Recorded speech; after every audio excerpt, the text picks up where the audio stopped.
আজ রাত থেকেই প্রচণ্ড পরিমাণে বৃষ্টি হচ্ছে, আর আমারও একটা বাজে স্বপ্ন দেখে ঘুমটা ভেঙে গেল। এখন বাজে ভোর 4:30। এমনিতেই আমার আগাগোড়ায় একটা অভ্যাস, মাঝরাত না হলে ঘুম আসে না।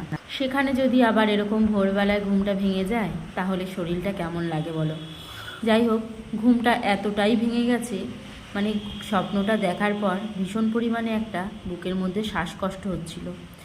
আর তারপরে ঘুমটা এমনভাবে ভেঙে গেল, আর আমার ঘুম আসছেই না। 4:30 থেকে এখন বেজে গেল প্রায় 5:10।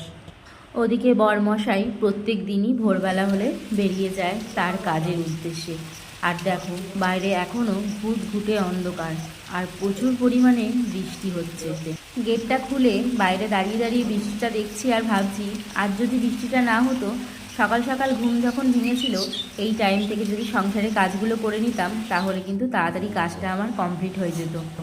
কিন্তু ওই যে কপাল, আজ আমার ঘুম ভাঙলেও আজ বাইরে বেরোতে পারছি না, এতটাই বৃষ্টি হচ্ছে। আর এই যে বরমশাই রেডি হচ্ছে, রেনকোট পরছে, তবে রেনকোটটাও ফেটে গেছে। প্রতি বছরই ওর একটা করে রেনকোট না কিনলে চলে না। তো দেখো, গরিব মানুষের কপাল কেমন। ঝড় বৃষ্টি যাই হয়ে যাক, তার মধ্যে পেটের দায়ে তাকে বেরোতেই হবে। এই বৃষ্টি বাদলে এই ভোরবেলায় গুটগুটে অন্ধকারের মধ্যে প্রত্যেক দিন আমার বরকে বেরোতে হয় এই পেটের জন্য। শীত গ্রীষ্ম বর্ষা সব কিছুই মাথার ওপর থেকে বয়ে যায়। তো বেটা ছেলেদের এটাই জীবন।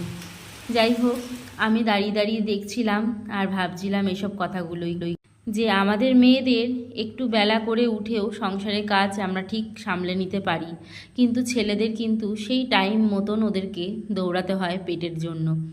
যাই হোক, ওই যে বর চলে গেল তার কাজের উদ্দেশ্যে।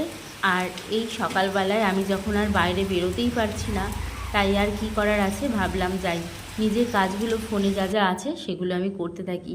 সবাইকে লাইক কমেন্ট এগুলো তো করতে হয়। যাই হোক, আর আমাদের এই গাছটা দেখো, ফুলে ভর্তি হয়ে গেছে, এত সুন্দর দেখতে লাগছে। তবে বৃষ্টির জল পেয়ে গাছের ডালটা বড্ড ভারী হয়ে গেছে, তাই অনেকটাই ঝুলে পড়েছিল।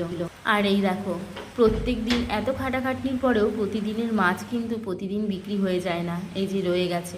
আর ঘরের অবস্থা দেখেছো, গাড়ি তুলেছে, এইভাবে ঘরও নোংরা। যাই হোক, চলো ভিডিওটা এই পর্যন্তই। টাটা, সবাইকে ভালো থেকো সবাই।